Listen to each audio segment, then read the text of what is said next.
Coucou tout le monde, j'espère que vous allez bien. Oui, je filme comme ça parce que j'ai raté mon intro. Donc, c'est parti pour la vidéo.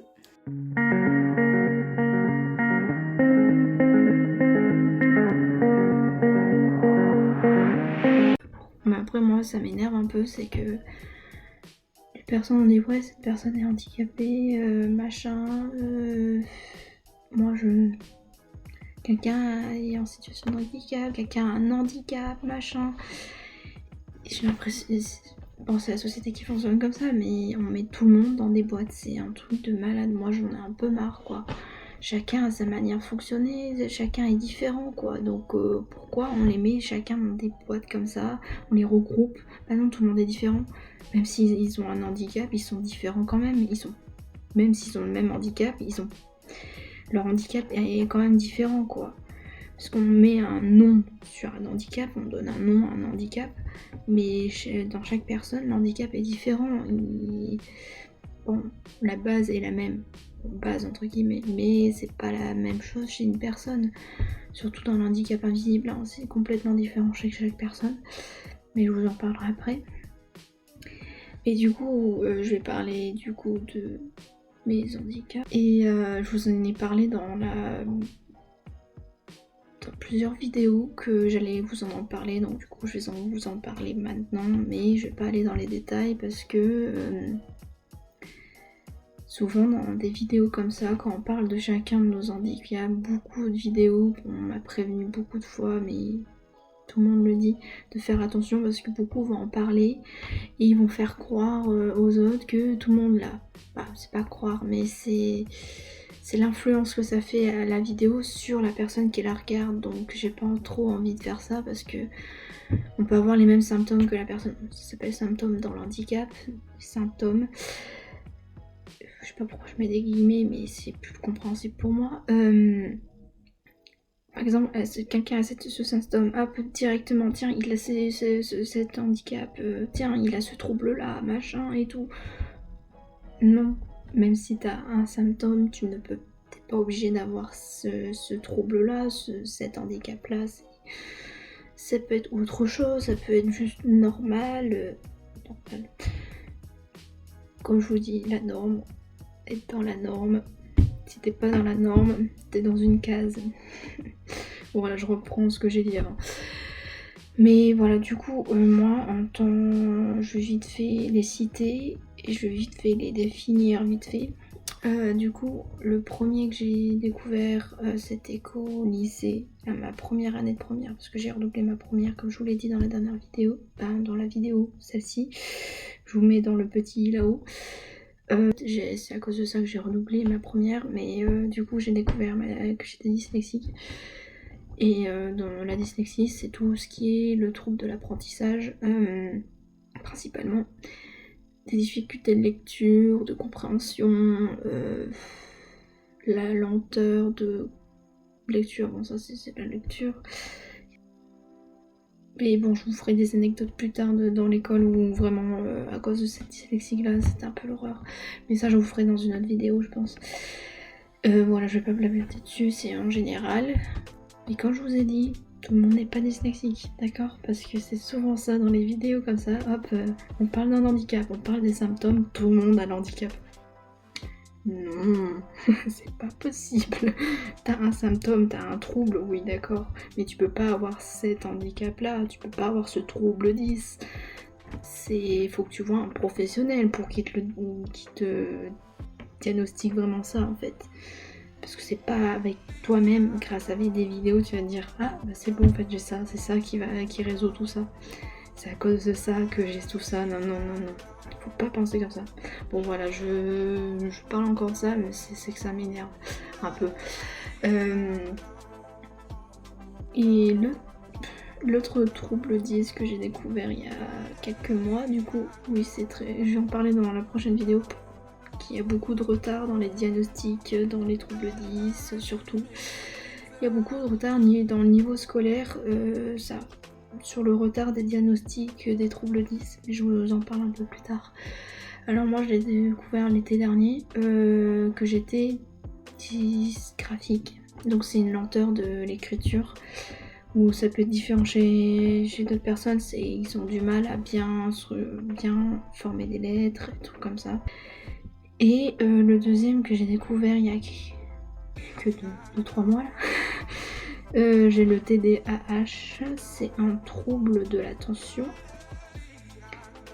avec ou sans hyperactivité, et moi j'ai sans hyperactivité, parce que je suis pas hyperactive, ça se voit, je suis un peu molle, hein, comme je vous ai dit dans les autres vidéos, mais j'ai quand même une hyperactivité au niveau du cerveau. Il travaille beaucoup, il pense beaucoup, ça travaille tout le temps. Et c'est pour ça que dans certaines vidéos, je peux partir très loin et parler beaucoup. Parce qu'avec la fatigue et tout, mon cerveau, comme il est hyper actif, il veut tout ressortir, il veut tout lancer, parce que comme il est en surcharge, il veut lancer des trucs. Donc c'est pour ça que je parle beaucoup dans certaines vidéos, je parle beaucoup sur plein de sujets. Et aussi, je peux vite faire du coq à l'âne, par exemple, aussi. Bon, je vous parle que d'un niveau communication. Je peux d'aller d'un sujet à l'autre, je fais du coq à l'âne. J'adore cette expression. Mais bon, voilà. Il y a d'autres trucs, c'est que je peux faire une activité et je peux en faire une autre à la fois. Et je peux pas finir celle que j'ai fait en premier, donc je pars vite dans un autre truc. Pour moi, j'ai du mal à l'expliquer parce que ça fait pas très longtemps que je l'ai. Même si c'est un truc qu'on trouve à l'enfance, en fait, le TDAH, c'est un truc qu'on trouve à l'enfance, qu'on le détecte à l'enfance. Moi, j'ai découvert trop tard aussi. Mais bon, je vous en parlerai après. Mais ça fait un truc que j'ai depuis tout petit, qu'on découvre que maintenant, mais voilà. Mais ça peut être différent chez chaque personne et vous n'êtes pas obligé de l'avoir. Même si je vous dis, ouais, hyperactivité, je sais pas trop. Vous voyez, j'arrive pas à structurer mes phrases et c'est pour ça que je vais mettre ce point-là, les structures de phrases. Quand j'arrive pas à structurer ma pensée, c'est dû au trouble de la dysphasie. Ça dit plus dysphasie, mais c'est un trouble du langage oral et ça se dit TDL. TDL, oui, voilà. C'est un trouble du langage oral, donc c'est un truc que j'ai découvert il y a à peine 2 mois aussi, c'est pareil. Donc c'est pour ça que j'ai du mal à structurer mes phrases, que j'ai besoin toujours dans mes vidéos une feuille à côté de moi et tout. Voilà, c'est pour ça que j'arrive pas à me faire comprendre, à structurer correctement mes phrases et tout. Je me répète, vous voyez, j'arrive même plus à savoir ce que j'ai dit avant. Voilà, donc du coup, au total, j'ai 4 troubles. J'en ai peut-être d'autres, hein, on verra plus tard, hein, comme on le sait toujours à la dernière minute. Voilà. Donc du coup, en parlant de l'handicap, du coup, je vais vous parler plutôt de handicap invisible. Mais déjà, tout d'abord, je voulais faire un petit lien sur le mot handicap en lui-même. Il a été découvert au XXe siècle. Et ça vient d'un jeu d'échange qui date du XVIe siècle. Et il s'appelait hand, main, in, dent, cap, le chapeau. Ou aussi casquette ça se dit, mais c'est un nom en anglais, c'est an in cap, la main dans le chapeau. Je sais pas pourquoi ils ont pris ça, mais je vois pas le rapport, mais bon. C'est peut-être une métaphore, peut-être, bon. Et souvent, on dit personne handicapée ou personne en situation de handicap. C'est un peu difficile maintenant de se dire quel mot employer en fait. On ne sait pas si on doit employer le mot personne handicap ou handicapé pardon, ou personne en situation de handicap. On ne sait pas. Mais je trouve de plus en plus maintenant on dit plus personne en situation de handicap, mais pourtant, donc je vais vous dire du coup que personne handicapée c'est quelqu'un qui a un handicap, et personne en situation de handicap, ce que j'ai vu, c'est que c'est quelqu'un qui est par exemple en béquille, qui s'est cassé une jambe et tout, puis personne en situation de handicap. Parce que c'est une situation qui est courte. Je sais pas si vous voyez ce que je dis. Je vais définir le handicap invisible. Du coup, un handicap invisible, ça regroupe beaucoup de troubles. Il y a le trouble psychique, cognitif. Donc dans les troubles psychiques et cognitifs, ou cognitifs, et ou, ça peut être pareil. Donc il y a le spectre de l'alcoolisme, fœtal. C'est un peu bizarre de dire comme ça, c'est... Bon, vous voyez la définition. Il y a les lésions cérébrales, donc le TDAH, le trouble de l'attention et de l'hyperactivité, avec ou sans hyperactivité, donc celui que j'ai. Après, il y a le TSA, donc le trouble du spectre de l'autisme. Je vous en ai parlé dans le... Je le mets dans le petit sur les diplômes, dans le BAFA, donc j'ai parlé de tout ce qui était dans le handicap et tout. C'est le trouble de l'autisme, ça je vais pas trop en parler, vous connaissez ce que c'est le spectre de l'autisme. J'ai pas envie de trop en parler parce que j'ai peur de dire des bêtises en le disant. Même si moi je suis très intéressée dans le spectre de l'autisme, c'est un sujet qui m'intéresse énormément. Ça c'est autre chose. Bon, tous les troubles 10, il y en a plein. Il y a la dyslexie, la dysgraphie, la dysphasie, ça dit plus dysphasie, mais voilà, ça dit TDL. Trouble du langage oral. Il y a la dysorthographie. Le TDI, ça c'est un... Je sais pas si vous connaissez cette chaîne-là. C'est le journal d'Olympe.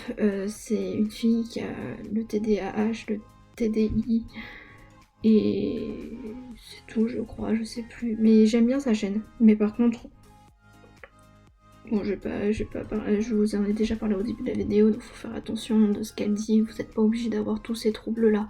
Voilà, c'est juste un avertissement. Du coup, mais le TDI, c'est le trouble de l'identité des handicapés. Je sais pas comment ça dit, mais c'est sur l'identité. Donc du coup, c'est des personnes qui ont plusieurs identités en même niveau, et c'est le niveau psychique du coup.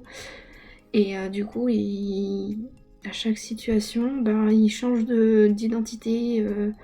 Par exemple, s'il y a beaucoup de monde, ils ont... Comment dire ?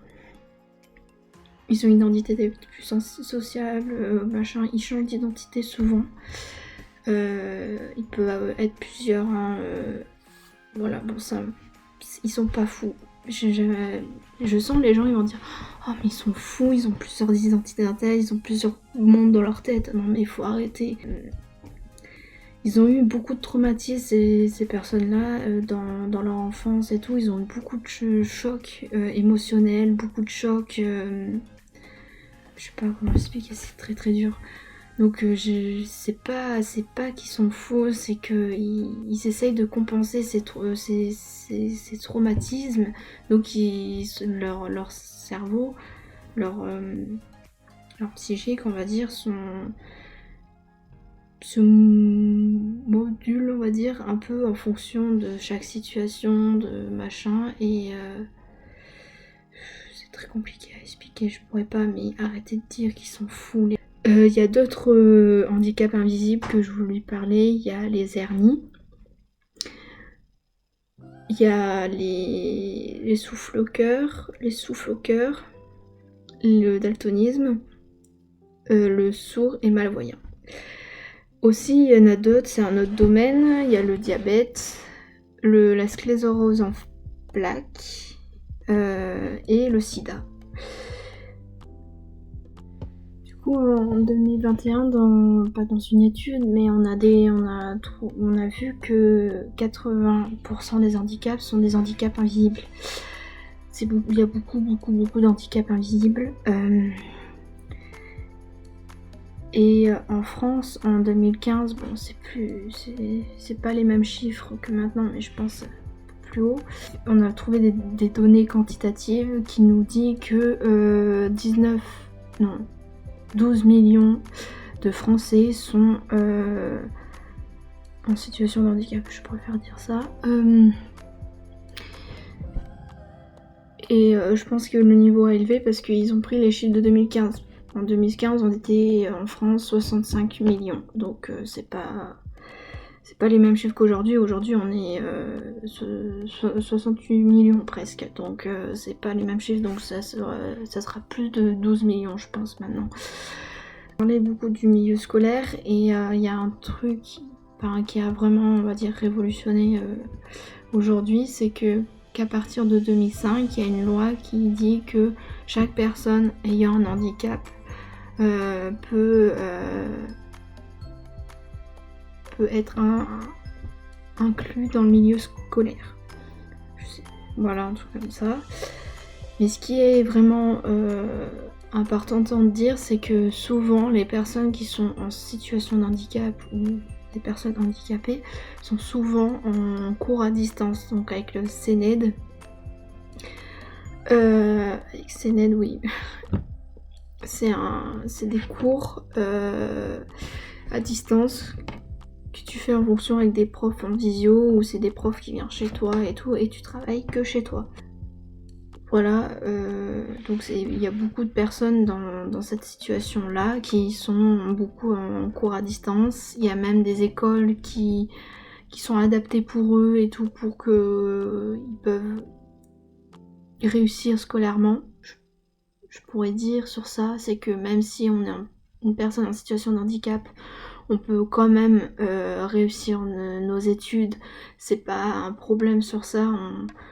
Même si on est beaucoup discriminé à l'école, beaucoup exclu et tout, sur plein de trucs comme ça, parce qu'on a un handicap, on a un machin, faut pas dire un handicap, mais on a notre personnalité, on est comme ça, et qui rentre pas dans les normes, ben on se fait beaucoup rejeter quoi dans la société, et même plus principalement scolairement. Donc on a beaucoup qui même s'ils ont eu un handicap, ou voilà, qu'ils ont une autre manière de fonctionner, on peut avoir les capacités de faire des études, énormément d'études, et ben non, on leur bloque le chemin juste parce que voilà, ils ont ce souci là. Bon, ça se fait moins en moins, mais ça se fait encore un peu que voilà, on les bloque parce que voilà, on peut pas les... Dans un entretien d'embauche, hop, ils ont un handicap qui ne peuvent pas, ça y est, on les rejette comme ça. Même si on a un handicap, on peut faire plein de choses. Même si c'est vrai que, par exemple, les personnes qui sont en fauteuil roulant ou des trucs comme ça, c'est un peu compliqué de faire certains métiers, mais on peut quand même trouver quelque chose pour eux et pas les rejeter comme ça, parce que chacun est humain, et quand on est humain, on sait se sociabiliser, on aime bien être entouré, bon, pas tout le monde, mais... Niveau social, on est humain quoi, donc on peut travailler et tout, il n'y a aucun souci. Mais si on est discriminé souvent parce que voilà, on a des troubles 10, et on dit que voilà, t'as des troubles 10, tu peux pas y arriver plus tard, non merci, hein. Moi c'est pas comme ça, tu faut pas écouter ça, c'est ta vie à toi, c'est pas les gens qui vont décider ce que tu dois faire. Même si c'est vrai, dans la première vidéo de mise au point, j'écoutais pas ce que je me disais moi-même, mais quand même, moi je suis contente, c'est que les professeurs, même s'ils ont su que j'avais des troubles 10 et tout, ils m'ont beaucoup encouragée. Et du coup, on m'a quand même aidé beaucoup de choses, et ils me voyaient que en général, au lycée général, donc avoir un bac général du coup. Et vraiment, je trouvais ça super gentil pour certains, mais il y a certains professeurs, par exemple, qui n'y connaissent rien en France. Beaucoup d'enseignants ne sont pas formés sur ça, sur les troubles 10, sur d'autres troubles, bon, après, les personnes en situation qui sont en fauteuil roulant, c'est un peu compliqué d'être formé dessus, mais on peut quand même les aider pour leur dire que même si t'as un handicap, tu peux le faire. C'est vrai qu'il y a certains établissements qui sont pas aménagés pour certains, mais c'est un peu embêtant. Mais voilà, c'est qu'on peut, même si on a tous des difficultés, toujours aller plus loin et faire ce qu'on veut, même si on a nos difficultés à nous, en fait. On baisse pas les bras et on avance quoi. Enfin, je voulais parler d'un personnage, vous avez vu dans le titre. C'est un personnage vraiment important pour moi, parce que je l'aime beaucoup, ce personnage. Elle s'appelle Helen Keller, elle est britannique, non, américaine. Et du coup, elle a eu une maladie quand elle était petite, la scarlatine. Et du coup, ça a 2 ans, et comme la scarlatine à cette époque-là était difficile à soigner, il y a eu quand même des effets secondaires. Donc elle est venue sourde, aveugle et muette. Et du coup, comme elle était très jeune, elle avait 2 ans, son développement a un peu été paré, donc elle avait du mal à s'exprimer, à communiquer, elle s'exprimait par la violence et tout. Et voilà, et du coup, au fil des années, elle avait 5 ans, 6 ans, je sais plus quel âge, 7 ans, je sais plus quel âge. Son père, au bout d'un moment, il en avait marre, et qu'elle se s'exprime comme ça, qu'elle mange pas correctement. C'était comme un animal pour lui, c'est un animal quoi, pour lui, selon lui. Et du coup, il avait décidé de l'amener dans un hôpital psychiatrique. Mais sa mère, comme une mère, chaque mère veut protéger son enfant, donc sa mère ne voulait pas. Et ils ont trouvé dans un journal une éducatrice spécialisée, ça se dit maintenant, donc les éducatrices qui sont spécialisées dans l'handicap, qui cherchait une dame du coup. Et cette dame-là, en fait, elle a été formée par un grand professeur, docteur. Je sais plus si c'est professeur ou docteur, je sais plus. Et du coup, ils l'ont demandé de venir. Donc elle est venue, elle s'appelle Anne Sullivan.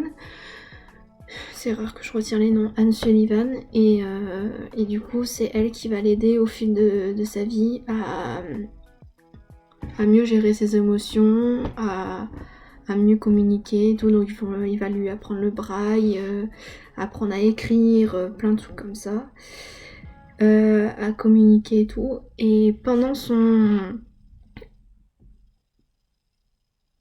éducation, on va dire comme ça, on va découvrir qu'elle n'est pas muette du tout, en fait, elle peut s'exprimer oralement. Donc du coup, ils vont voir une sorte d'orthophoniste, ça s'appelle pas vraiment orthophoniste, mais un spécialiste dans le langage, du coup, et il va lui apprendre un peu à parler correctement, à prononcer des mots, et comme c'est compliqué qu'elle est sourde et aveugle, c'est un peu compliqué de savoir quels sons il faut dire en fait du coup.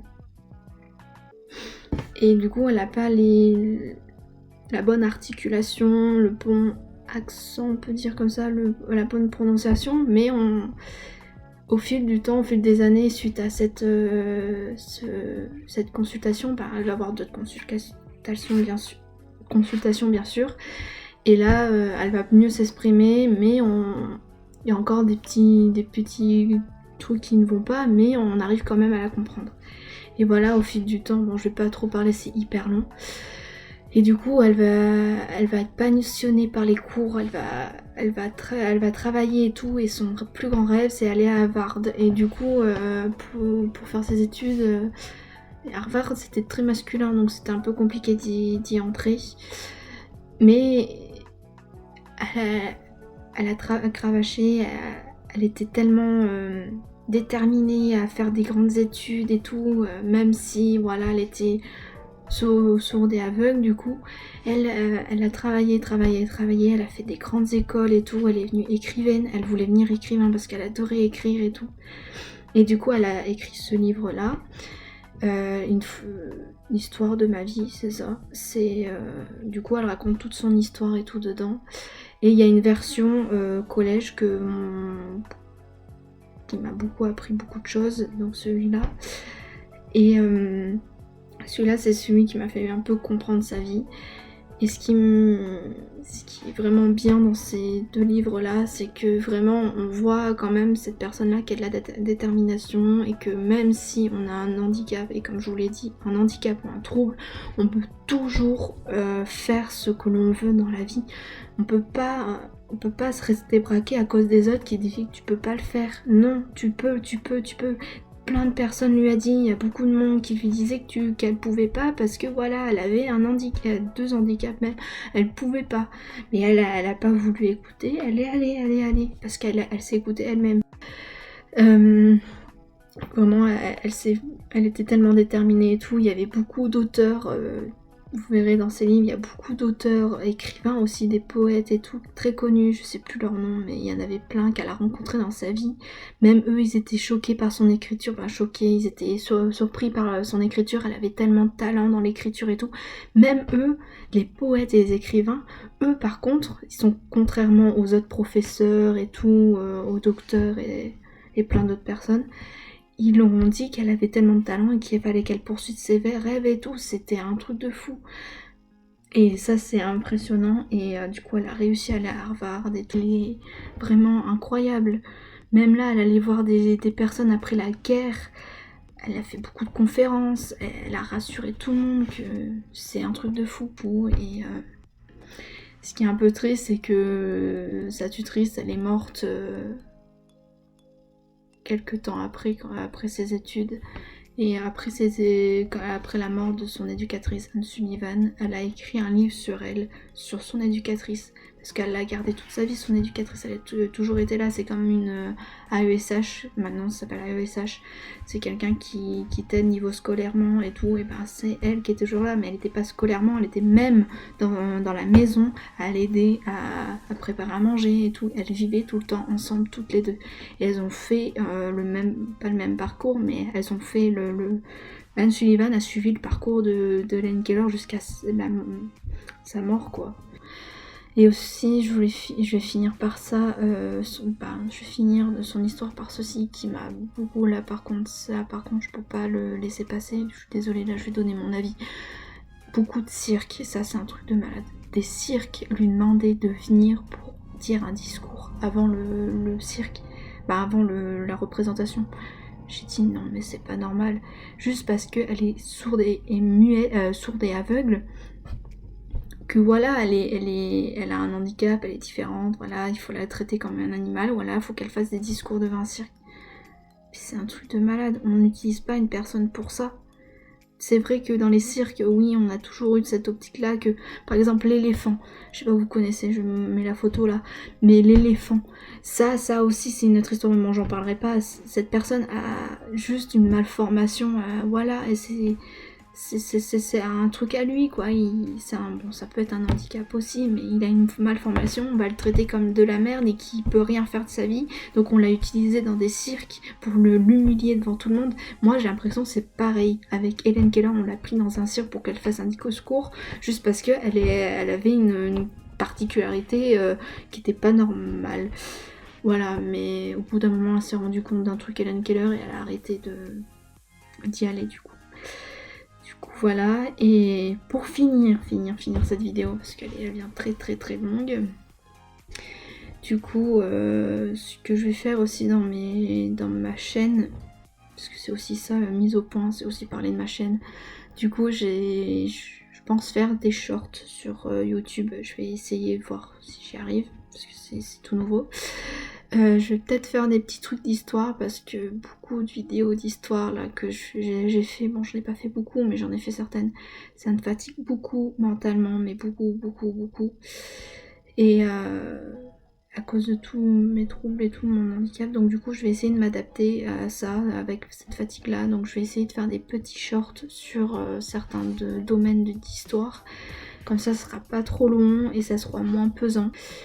Et je vous dis à la prochaine vidéo et n'oubliez pas de vous abonner, parce que maintenant je vais vous dire vous abonner parce que je vous ai jamais dit ça dans la vidéo, donc abonnez-vous si vous voulez d'autres vidéos d'histoire ou que je donne mon avis souvent parce que moi j'en ai un peu marre, j'en ai ras-le-bol, voilà, sur certains trucs. Donnez mon avis, si vous voulez d'autres types de vidéos, dites-le moi en commentaire et tout. Voilà, abonnez-vous, mettez un like si vous aimez ces types de vidéos où je vous parle d'histoire, d'actualité, je vous parle un peu de tout. Et voilà, donc n'oubliez pas que chaque histoire laisse des traces et évolue constamment. Et je vous dis à la prochaine. Bye bye.